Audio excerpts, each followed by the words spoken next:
할렐루야. 여러분 반갑습니다. 볼륨이 좀 작게 되어 있네요.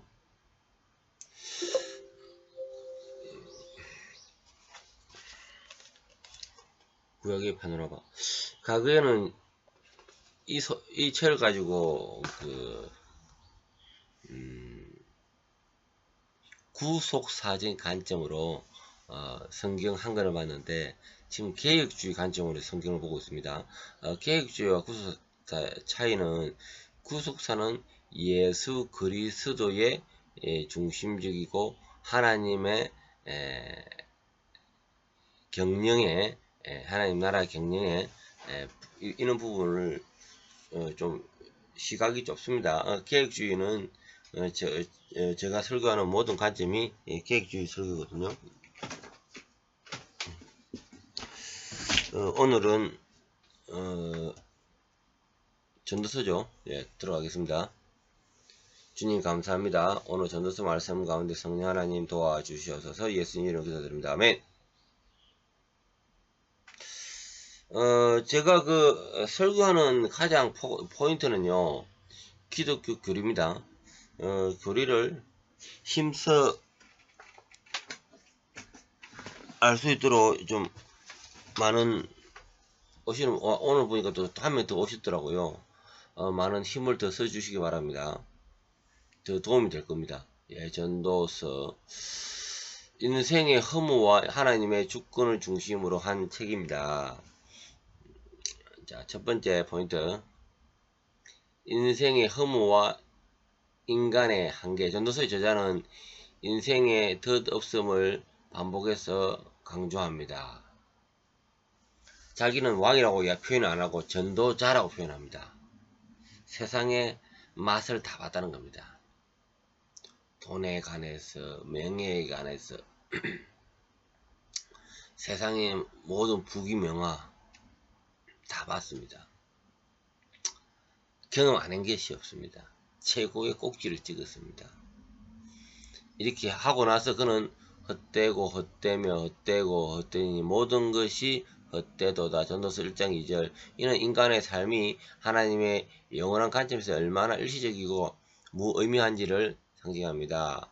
우리 계획주 신학은 인간의 타락과 전적인 부패를 강조하며 인간의 노력과 지혜가 궁극적으로 한 의미와 만족을 제공할 수 없다는 것을 인정합니다.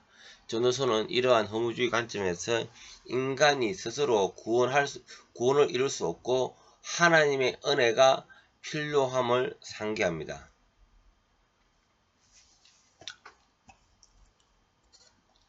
하나님의 주권과 섭리. 전도서는 인간의 한계를 인식하면서 동시에 하나님의 주권을 강조합니다. 하나님이 모든 것을 지으시되 때를 따라 아름답게 하셨고 또 사람들에게 영혼을 사모하는 마음을 주셨느니라. 전도서 3장 11절 말씀. 계획주의는 하나님의 절대적인 주권과 섭리를 강조하며 인간의 삶과 역사는 하나님의 계획과 목적 안에서 이루어짐을 믿습니다. 전도서는 모든 일이 하나님의 시간과 계획 안에서 이루어지며 인간은 그분의 섭리에 순종해야 함을 가르칩니다. 하나님의 주권. 그 모든 주권이 하나님 손에 있습니다. 우리는 그 장중한 그 손에서 지도를 받아야 되고 인도를 받아야겠습니다. 세 번째, 지혜의 한계와 진정한 지혜. 예수 그리스도가 곧 지혜입니다. 세상의 지혜, 그거는 암만 뛰어나도 하나님의 제일 낮은 것보다 더 못하는 거죠. 전도서의 저자는 지혜의 가치를 인정하면서도 그것의 한계를 지적합니다. 내가 마음속으로 이르기를 지혜가 우매하며 우매보다 나음으로 빛이 어둠보다 나음같이 지혜가 나으니 전도서 2장 13절. 그러나 지혜도 결국에는 죽음 앞에서 무기력함을 고백합니다. 계획주의는 참된 지혜는 하나님의 말씀과 그리스도를 통해 주어짐을 가르칩니다. 전도서의 지혜는 이 세상 지혜를 초월하는 하나님의 지혜를 찾도록 우리를 인도합니다.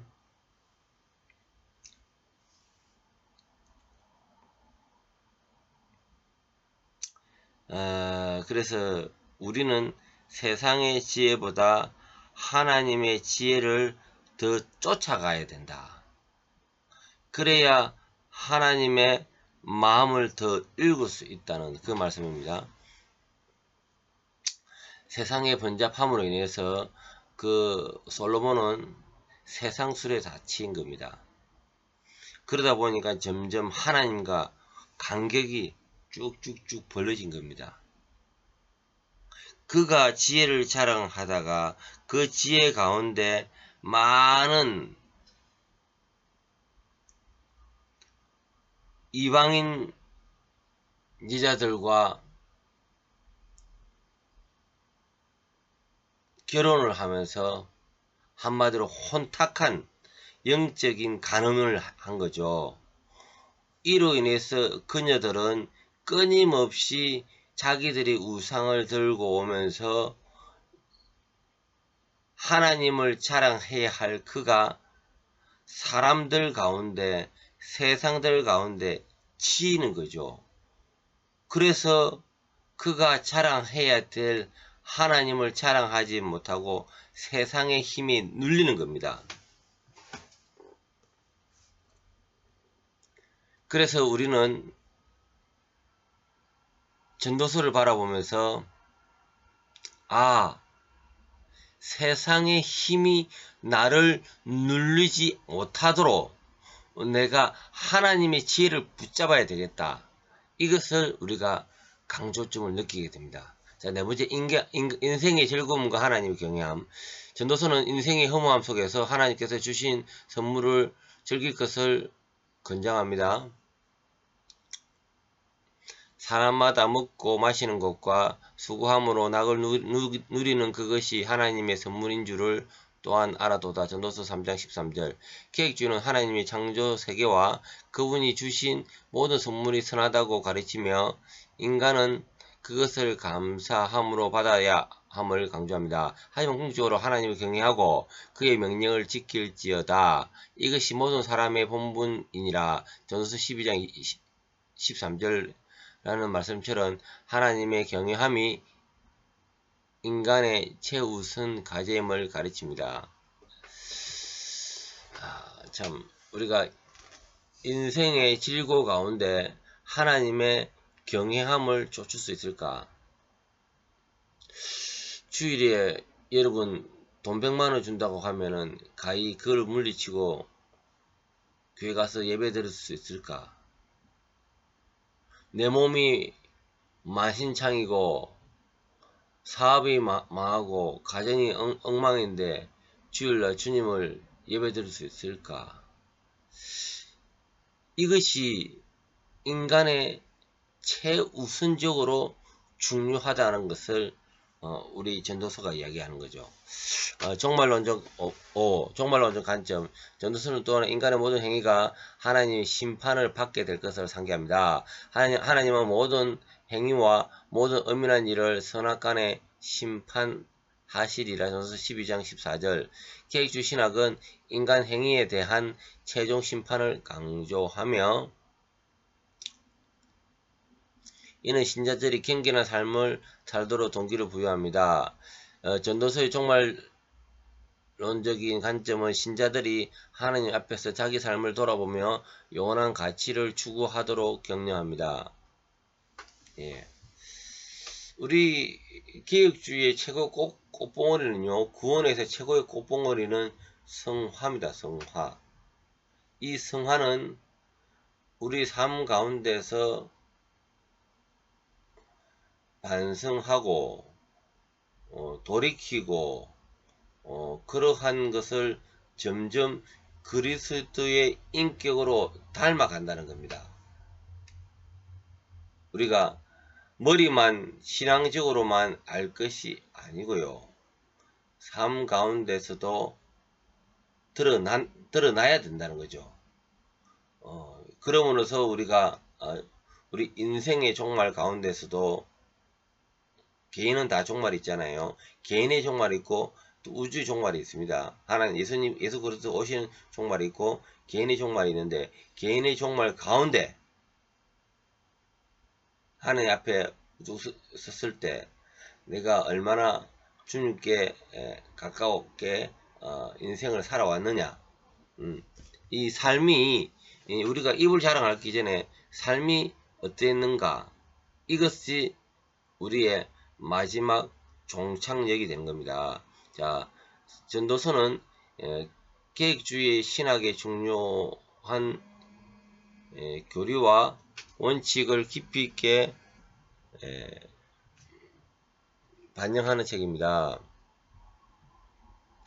인생의 허무와 인간의 한계, 하나님의 주권과 섭리, 지혜의 한계와 진정한 지혜, 인생의 즐거움과 하나님을 경외함, 그리고 종말론적인 관점은 모두 계획주의 신학의 핵심 주제들입니다.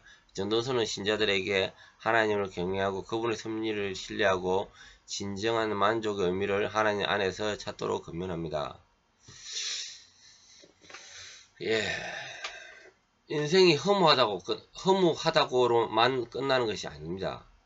가치 있는 것을 쫓아는 거죠. 그리고 이런 모든 것들이 하나님의 주권과 섭리가 있다는 겁니다. 그래서 우리는 하나님을 즐겨 찾고 부르고 예배드리고 하나님의 크심을 우리가 의지적으로 깨달아야겠습니다. 그리고 결국 우리 삶 가운데 어떠한 마지막 주소까지 살아왔느냐? 성화된 삶이죠. 그것은 우리 솔로몬이 경험했지만은 내 나중이 하나님 앞에 가르니까 볼 나딱이 없다. 이런 부분에 아마 해계서가 아닌가 이렇습니다. 기도가 마치겠습니다. 주님 감사합니다. 우리 인생도 다 종말이 있습니다. 주님 앞에 나아갈 때 이 땅에서 어떻게 살았느냐, 어떤 믿음을 가지느냐도 중요하지만 어떻게 살았느냐는 질문 가운데 오늘날 내가 살고 있는 것이 맞는가, 또 하나님을 경외하며 하나님을 찬양하며 하나님의 더 가까이 가려고 하는 삶의 이정표가 있는가, 이런 부분을 고민하게 됩니다. 주님께서 우리 인생을 나의 인생을 주관하여 주시고 또 끝까지 인도하여 주시옵소서. 예수님 이름으로 기도드립니다. 아멘.